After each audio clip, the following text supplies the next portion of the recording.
The city never fully slept.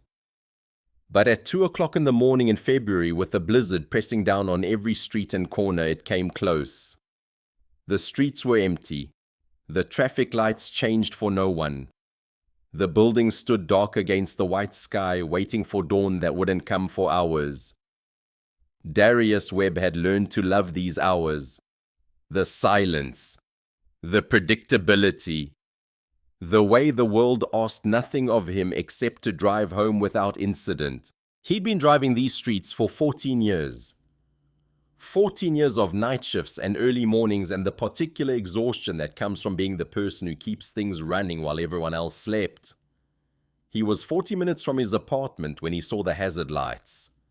A black sedan parked half on the curb along the edge of Crestwood Park. The kind of car that cost more than he made in 2 years. Maybe more than he made in 3 years. The engine was dead. The hazard lights blinked in slow, weakening pulses, like something running out of time, like a heartbeat that was getting fainter, getting slower, about to stop. He pulled over without thinking about it. That was the kind of man Darius Webb was. Not reckless, not heroic, not the type to insert himself into situations that weren't his responsibility, just incapable of driving past something wrong. It was a flaw maybe, or a strength. He'd never figured out which one. She was standing beside the car in a wool coat that was not built for this temperature. No hat, no gloves. She had been out here long enough for the cold to settle into her posture, long enough for her shoulders to hunch slightly inward, long enough for the wind to make her lean just a little bit sideways. But her face was composed in a way that made him feel like he was the one intruding, like he was the one who didn't belong here. He reached for his phone to call for help. She crossed the distance between them in 3 steps. Quick steps, determined steps, and placed her hand on his arm, not gently, not asking, just placing her hand there and holding firm. "Don't call anyone." Her voice was low and precise, the kind of voice that belonged to someone used to being obeyed. "And don't tell anyone you saw me." Not a plea, not panic. The quiet instruction of someone who had already made the decision and was simply waiting for him to catch up. "I need to call someone," Darius said. "Your car." "I know about my car. I left it here deliberately. Are you going to help me or are you going to ask questions?" Something in her tone made him stop. Something in the way she was looking at him made him understand that this woman was used to people doing what she asked, no matter how strange the request. "What do you need?" he asked. "A ride. Away from here. Somewhere that isn't on a highway, isn't a main road, isn't anywhere a person would expect me to go. How far, I don't know yet. He'll tell you when we get there." Darius drove her to a 24-hour diner 2 miles east and said very little. The drive took 8 minutes. She didn't speak. She stared out the window at the dark landscape sliding past, at the empty streets and the closed businesses and the occasional streetlight cutting through the snow. Her hands were clenched in her lap. Her jaw was tight. Whatever this was, it mattered to her. Whatever this was, it scared her. But she was too controlled to show fear. She was too practiced at hiding to let it show in her face. The diner was the kind of place that existed in the margins of the night. Fluorescent lights buzzing slightly too loud. A waitress who'd been on shift too long. A handful of other people occupying booths and stools. Nobody paying attention to anything except their own exhaustion and their own coffee cups. It wasn't until his phone lit up with the financial news alert, one he had set months ago because her company had a contract tied to the city grid. He maintained that he saw her face on the screen and understood what he had walked into. Claire Harmon, CEO, Harmon Capital, $400 million merger. Signing expected within 48 hours. The headline read, "Harmon Capital CEO Claire Harmon poised to sign transformative merger with Stratton Group." He looked at the woman across the table, both hands wrapped around a coffee cup she hadn't touched. She already knew he recognized her. She didn't look away. She didn't apologize. She didn't explain. She just met his eyes and waited for him to decide what he was going to do with this information.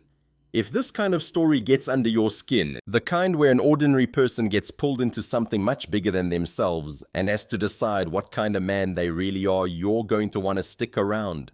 Because these are the stories that matter.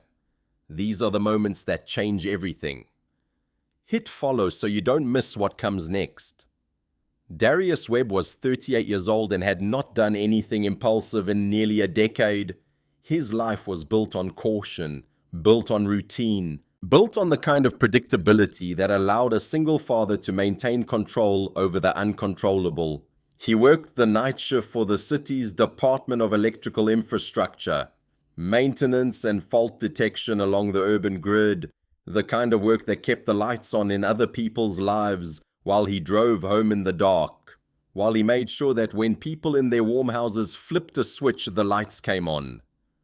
When they plugged in their coffee makers, when they powered their heaters against the winter cold.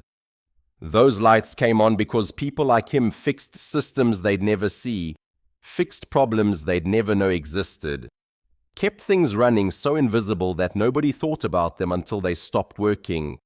The job was stable, the hours were punishing. He worked nights because nights paid slightly more, because the overtime added up, because every dollar mattered when you were raising a child alone. The pay was enough, as long as enough didn't require too precise a definition. He had a daughter named Nora, 7 years old, almost 8. She slept with one arm hanging off the bed, the other tucked under a pillow. She woke up ready to argue about everything. About breakfast, about the color of her shirt, about whether her socks matched in a way that mattered. She was a particular child, a challenging child, a child who needed more than most children did. Raising her alone had not been the plan. Plans, he had learned, was something you made before you understood what life actually cost.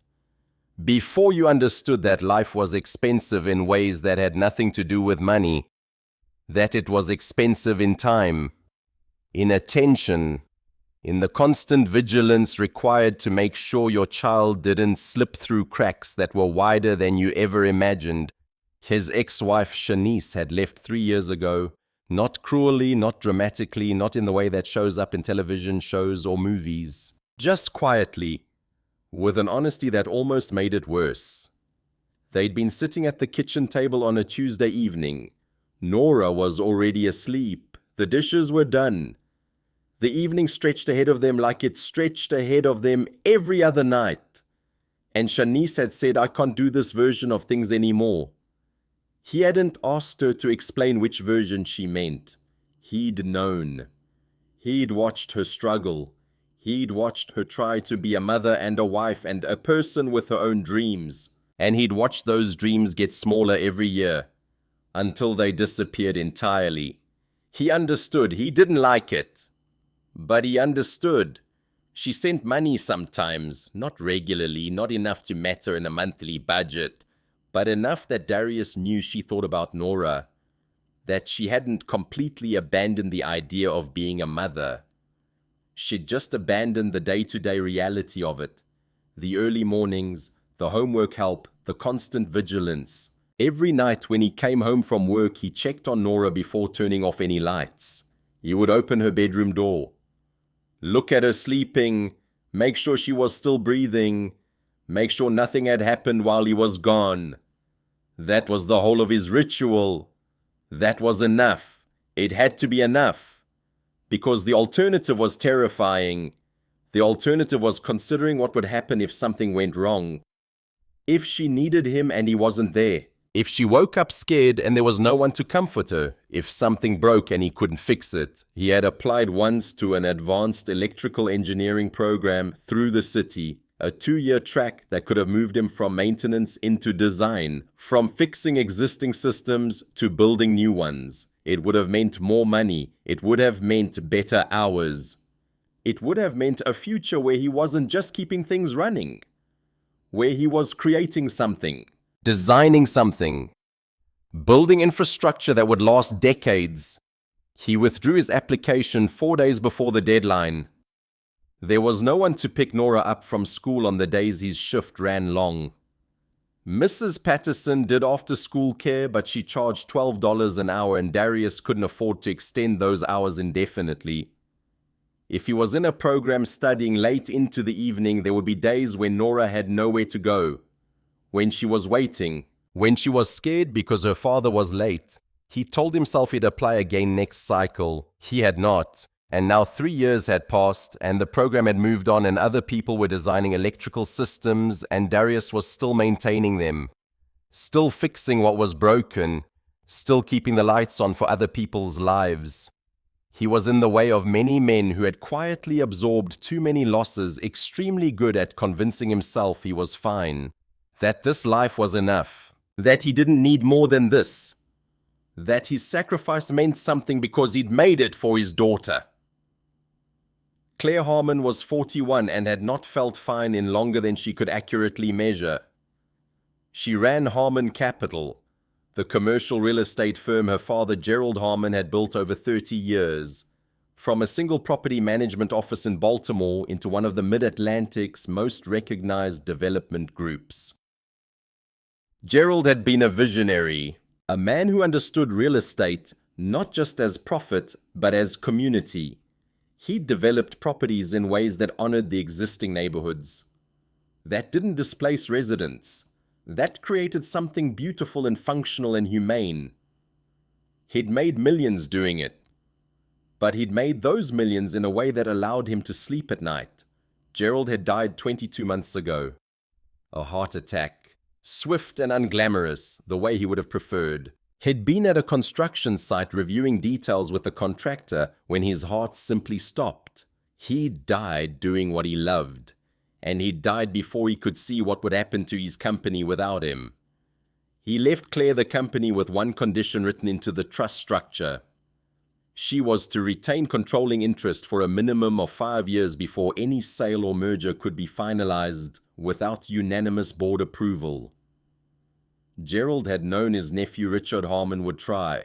He had not anticipated how efficiently Richard would work, how quickly he would move to dismantle his uncle's vision. The merger with Stratton Group was Richard's project from the beginning, a national commercial developer with aggressive urban expansion plans, the kind of company that looked at neighborhoods not as communities, but as opportunities, as property to be bought and sold and reshaped for maximum profit. The deal was structured to look like growth, like opportunity, like Harmon Capital was being elevated to something bigger and better.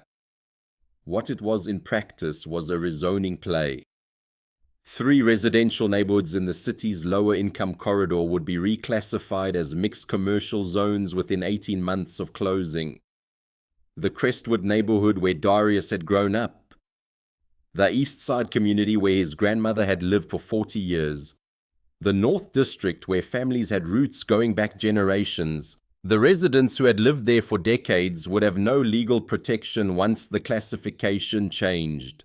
Once the neighborhoods became commercial zones, they could be developed. The buildings could be torn down. The residents could be evicted. The entire character of those neighborhoods could be erased. And it would all be legal. It would all be perfectly, ruthlessly legal.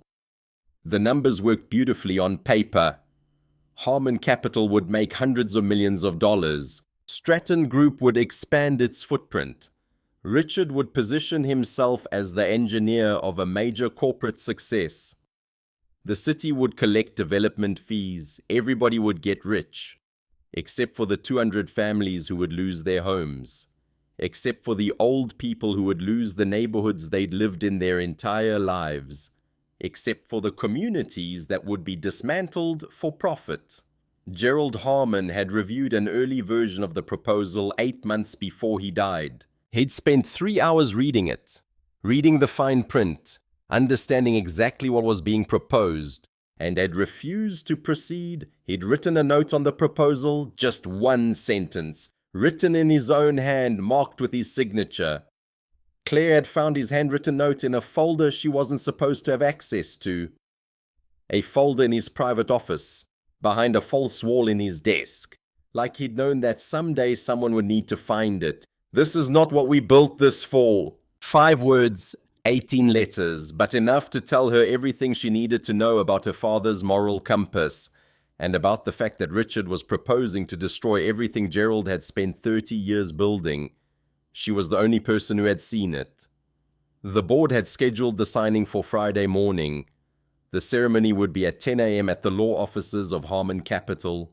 Photographers would be there. News outlets would cover it. And by Friday afternoon, it would be official.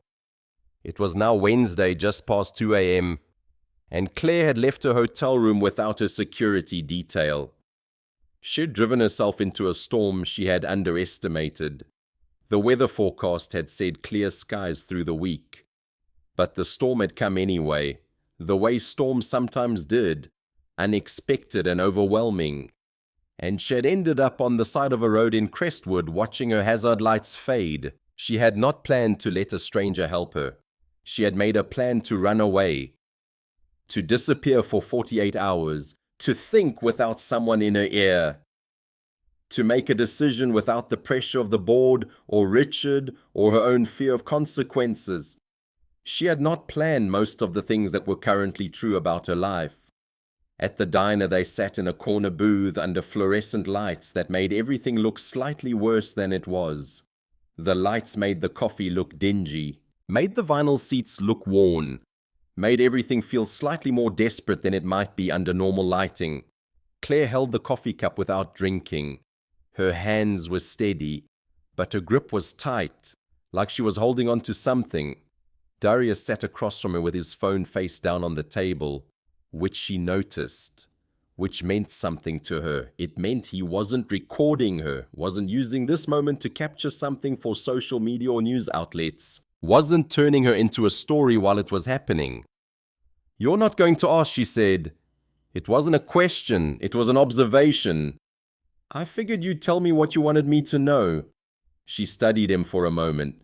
The work jacket with the city logo on the sleeve, the city ID clipped to his chest, the particular steadiness of someone who had learned not to show when things surprised him, the kind of calmness that came from dealing with emergencies, from being the person who fixed things when they broke.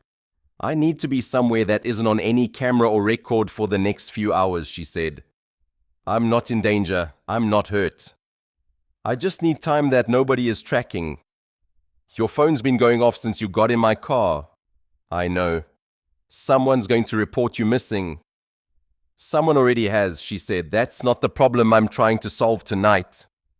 Darius looked at her for a long moment. She had the composure of someone who had sat in rooms full of people waiting for her to crack, and had simply outlasted all of them.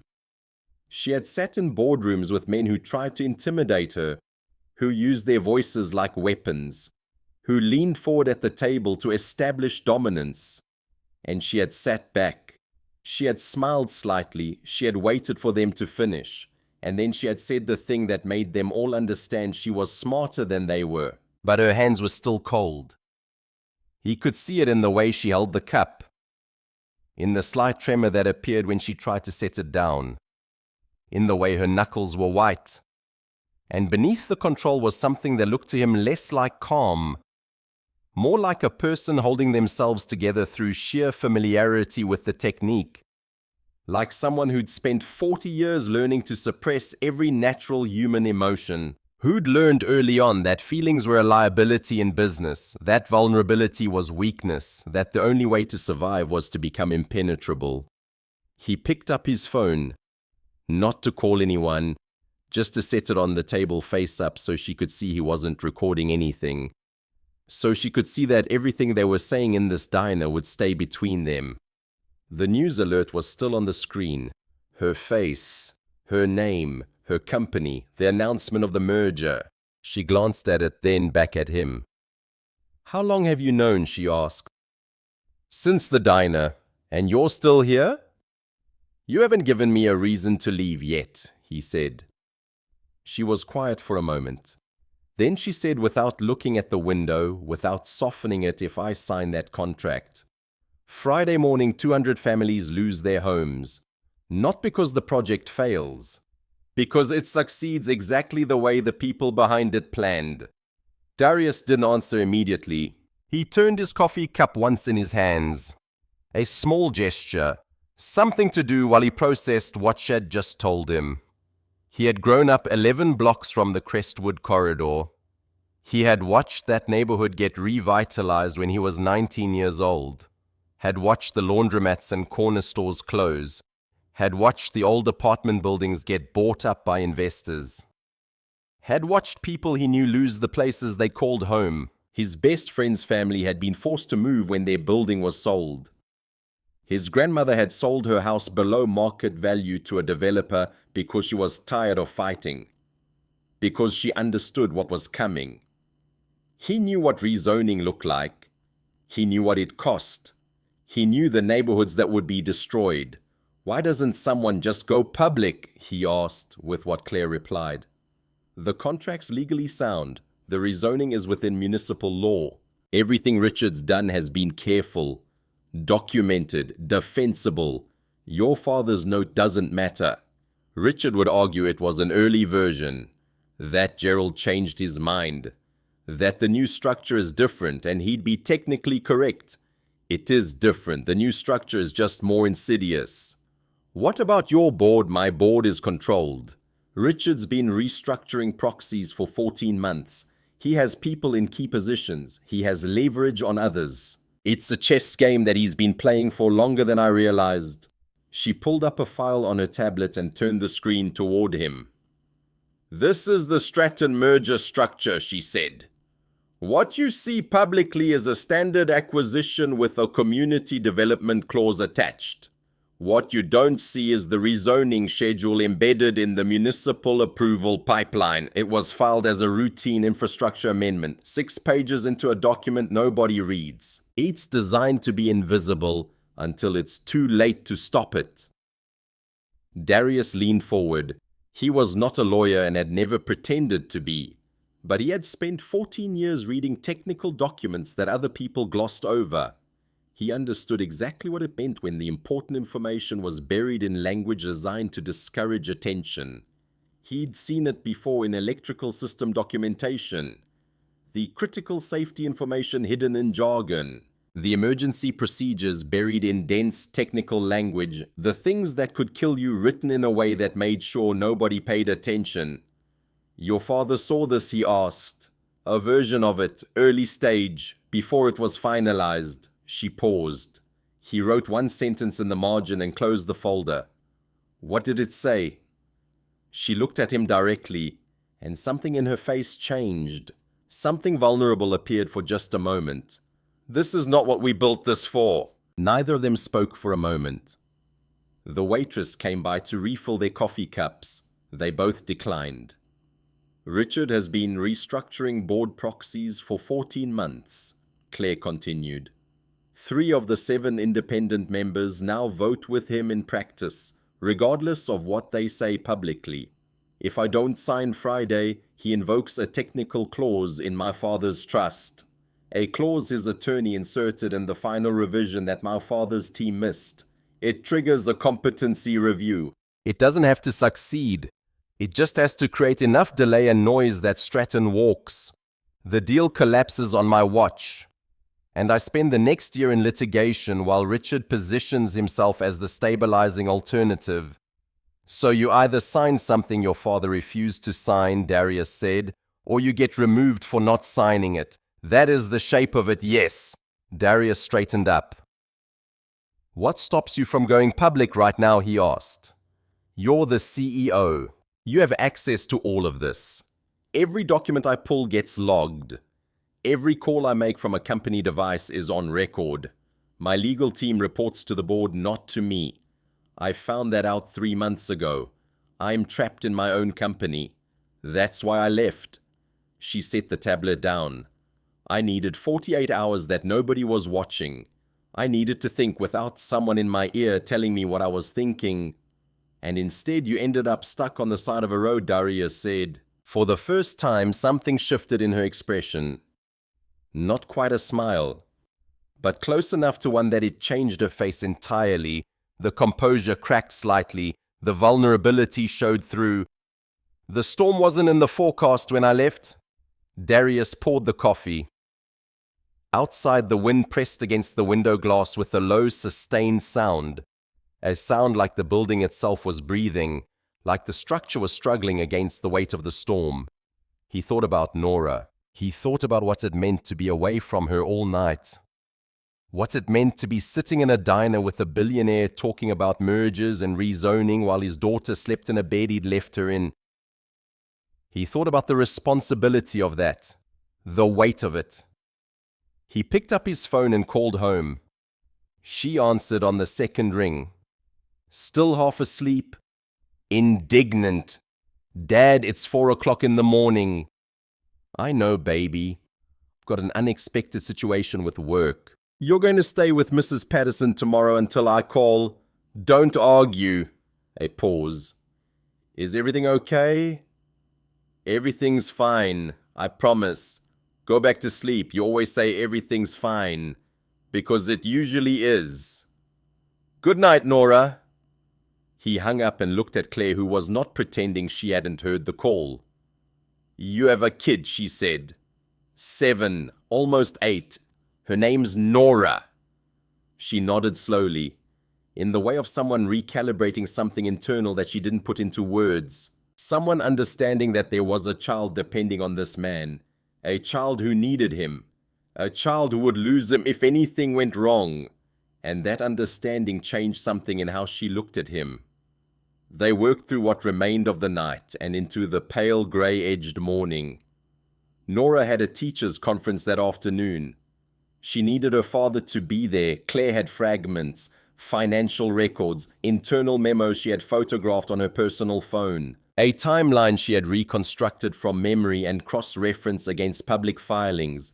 She had enough to tell the story, but not enough to prove it in a way that would survive legal scrutiny. What she was missing was corroboration from outside the company structure. Something that touched the project from a different angle. Something that couldn't be attributed to a CEO protecting her own position.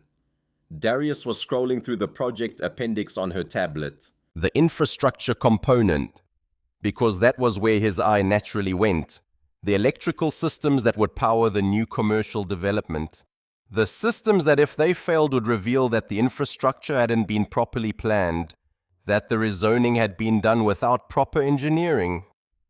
When he stopped, he read the entry twice.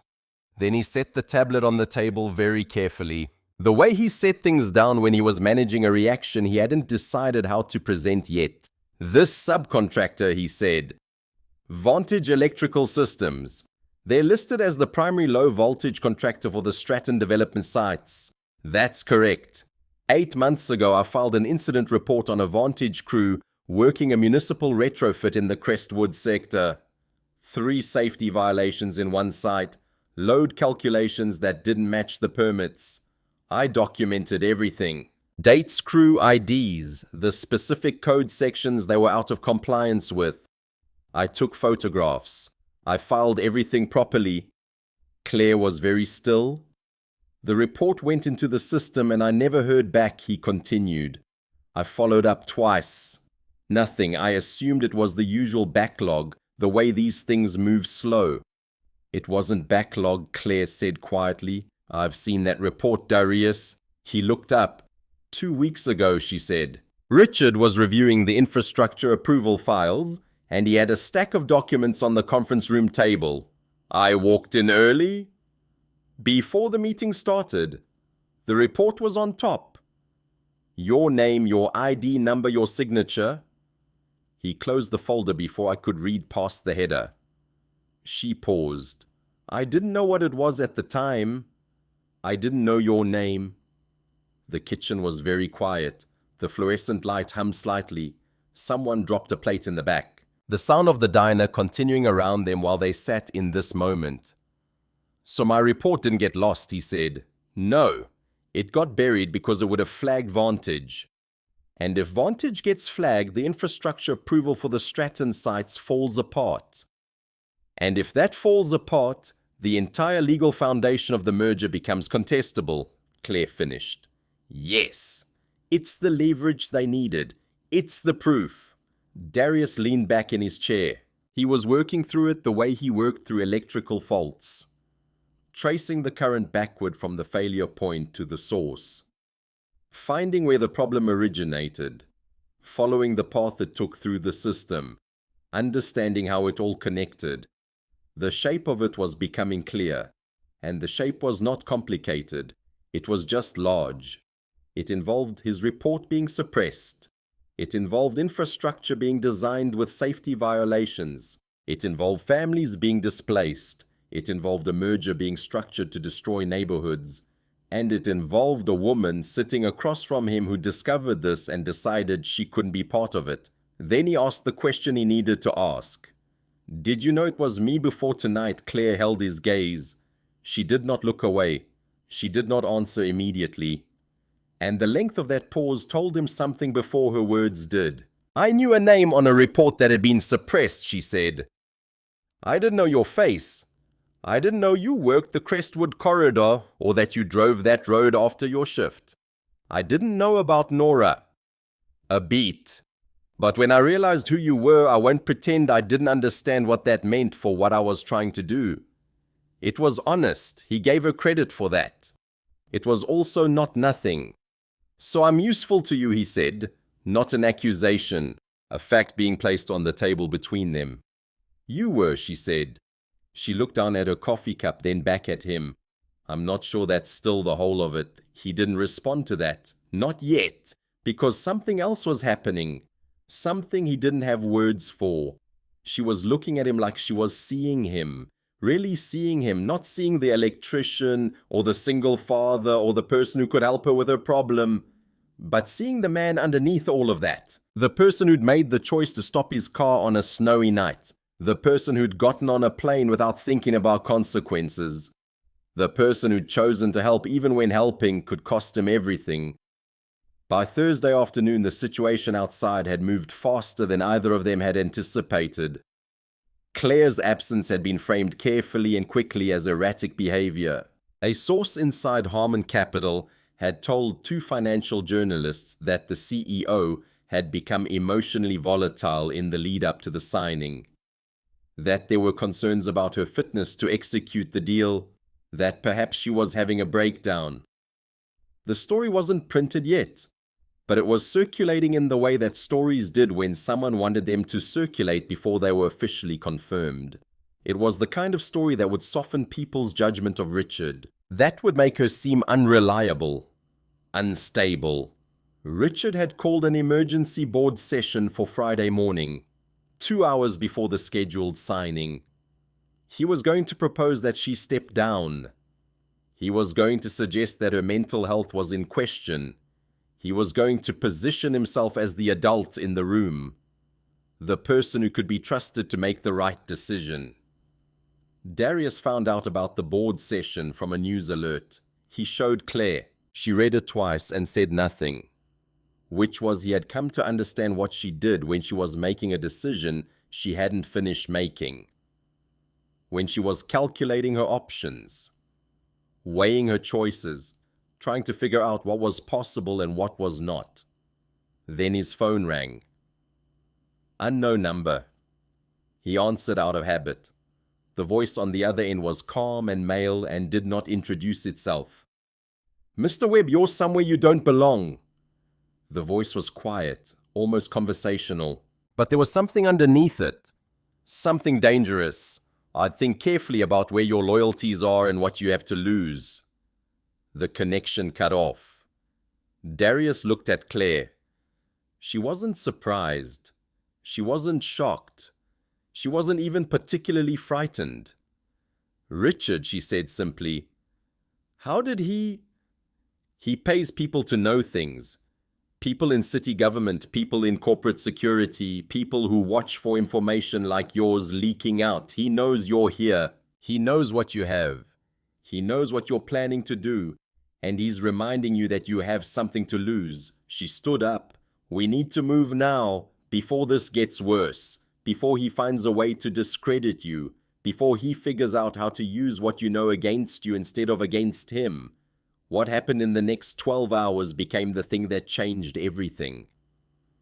Claire went to a journalist she trusted, A woman named Sarah who'd been covering municipal corruption for 15 years. Sarah who'd built a reputation for telling the truth even when the truth was complicated, even when it cost her sources, even when it put her at odds with powerful people. Sarah listened to the entire story. Claire didn't hold anything back. She showed her the documents. She explained the merger structure. She described the rezoning strategy designed to displace 200 families. She talked about her father's refusal. She talked about Richard's manipulation. She talked about the report that had been suppressed. And she talked about Darius, about the man who'd stopped his car on a snowy night, about the electrician whose report could prove that the merger was built on corruption. Sarah looked at the documents. She looked at Claire. And she said the words Claire had been terrified and hoping to hear. This is publishable. This is real. And this needs to be in the world before Friday morning. They worked through the night. Sarah contacted her editors. She reached out to her sources in city government. She verified every claim. She double-checked every fact. She built the story carefully, methodically, in a way that left no room for argument. By 6 a.m. Friday, the story broke. CEO uncovers widespread corruption in merger deal board attempted cover-up. The headline was everywhere. The details were stark. Richard's manipulation of proxies. The buried report about safety violations. The rezoning strategy designed to displace 200 families. The attempted intimidation of a witness. By 7:30 a.m., Richard had been placed on administrative leave. He wasn't even fired yet. Just removed from immediate authority. His access to the company's systems had been cut off. His office had been sealed. His reputation was being discussed on every news outlet in the country. By 8 a.m., the board had called an emergency meeting to discuss the company's future, without Richard, without Claire, to figure out what came next. By 8:45 a.m., Stratton Group had issued a statement withdrawing from the merger.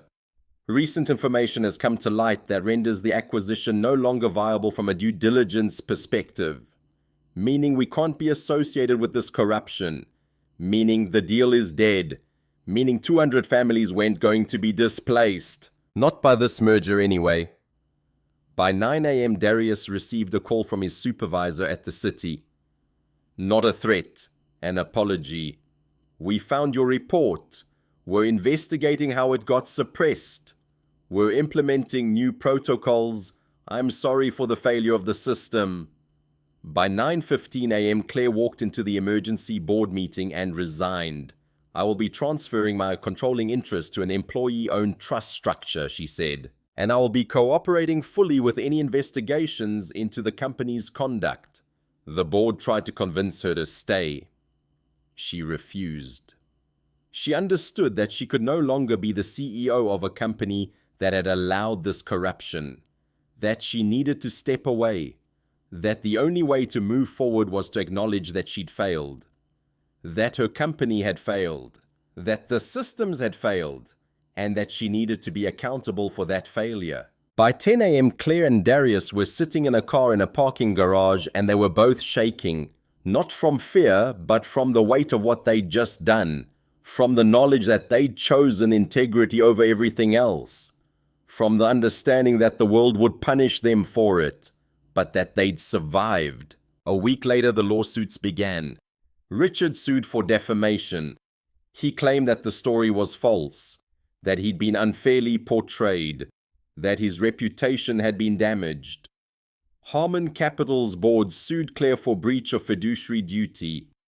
They claimed that she'd acted recklessly, that she'd damaged the company's reputation, that she owed them compensation.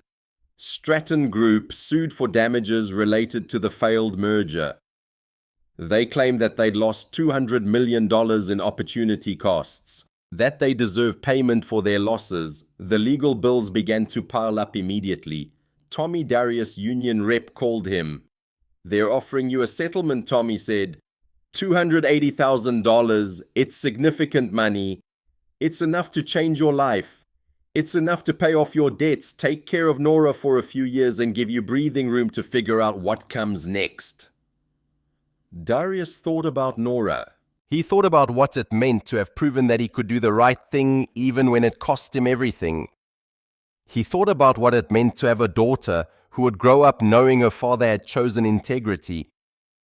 Who would hear the story of this moment and understand that some things were worth more than money? That some choices were important for reasons that had nothing to do with personal gain. Take it, he said. For Claire, the situation was more complicated. She faced potential bankruptcy.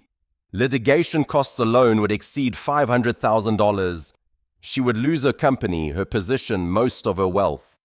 She would be left with maybe $100 million in assets after everything was paid, which was still billions of dollars more than most people had. But it was a loss, a significant loss, a loss that meant she could never go back to being the person she'd been. And she would do it anyway, because the alternative was living with a choice she couldn't unmake. Because living with the knowledge that she'd destroyed 200 families for profit was worse than losing money. Darius and Claire stood at a crossroads in the parking garage of a building they were about to leave behind. They didn't talk about the future. They didn't make promises. They didn't say, "I love you," or "let's figure this out," or any of the things that people usually say in moments like this. They just stood there, in the cool darkness of a parking garage. Two people who'd made impossible choices. Two people who'd chosen integrity when it would have been so much easier to choose comfort. And something shifted between them. Something that didn't have words. Something that existed in the space between one person and another. When they understood that they weren't alone anymore. 3 months later, Darius applied to the advanced electrical engineering program he'd turned down years before. The program had given up so that Nora could have stability.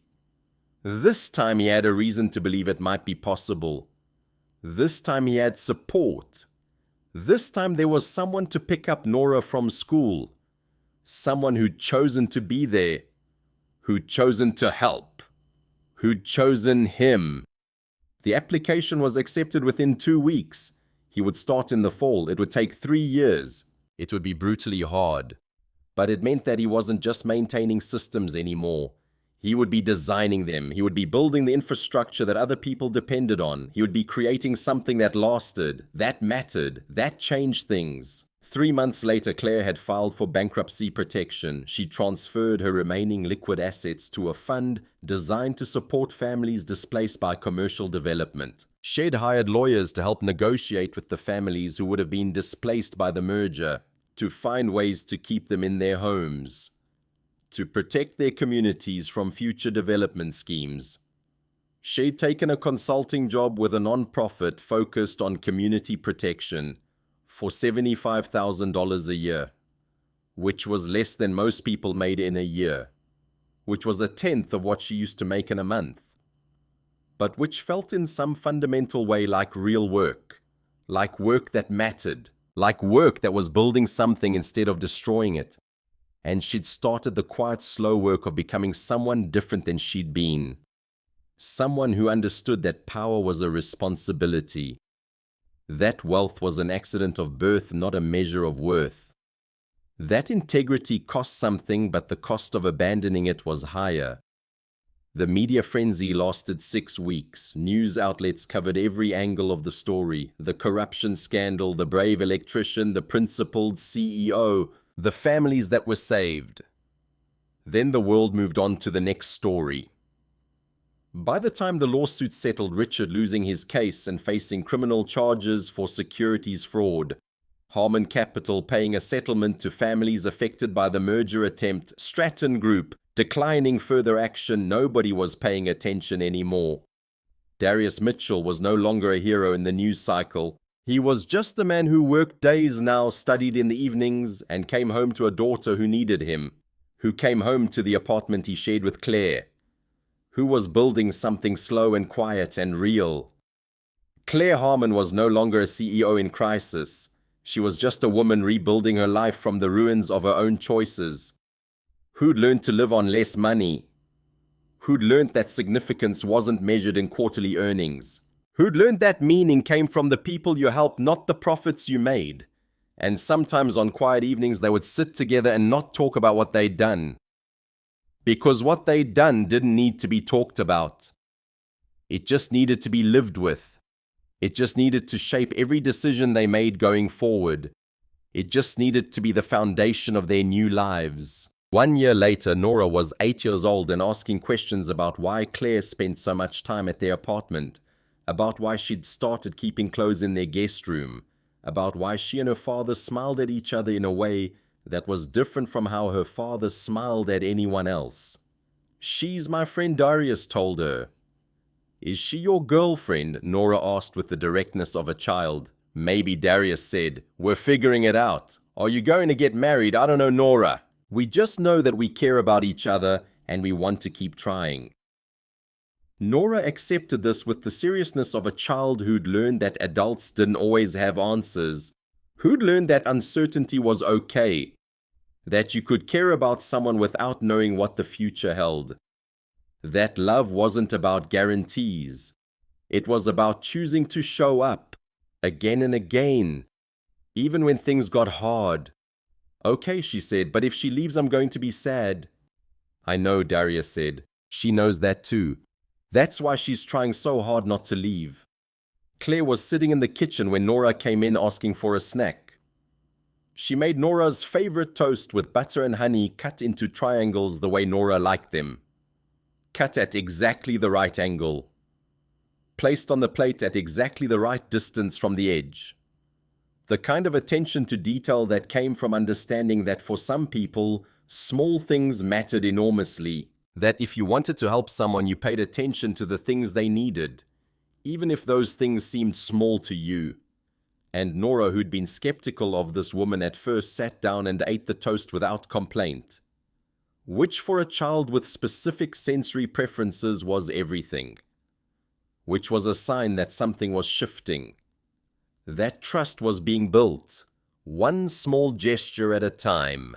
2 years after the night on the side of the road, Darius graduated from the electrical engineering program. He'd passed every exam. He'd impressed every instructor. He'd earned a reputation as someone who understood not just the technical aspects of electrical systems, but the human cost of failure. Who understood that infrastructure wasn't just about the numbers and the calculations. It was about the people who depended on those systems working. It was about the families who would suffer if things failed. It was about responsibility. The same week he was offered a job as a training coordinator for the city's Department of Electrical Infrastructure. It was a position that would allow him to teach other electricians, to pass on knowledge, to make sure that the next generation of people doing invisible work understood that their work mattered, that they were building something, that they were creating infrastructure that would last for decades, that they were part of something bigger than themselves. He accepted it immediately. For the first time in his life, he would have benefits, real health care, retirement savings, paid time off, things that most people took for granted, things that had always felt out of reach for someone like him. Claire had started her nonprofit the same week, Community Bridge, an organization focused on protecting residents in economically disadvantaged neighborhoods from development-related displacement. She worked 80-hour weeks. She made a tenth of what she used to make as a CEO. And she slept better than she'd slept in 20 years. She was using her business knowledge to help neighborhoods fight development schemes.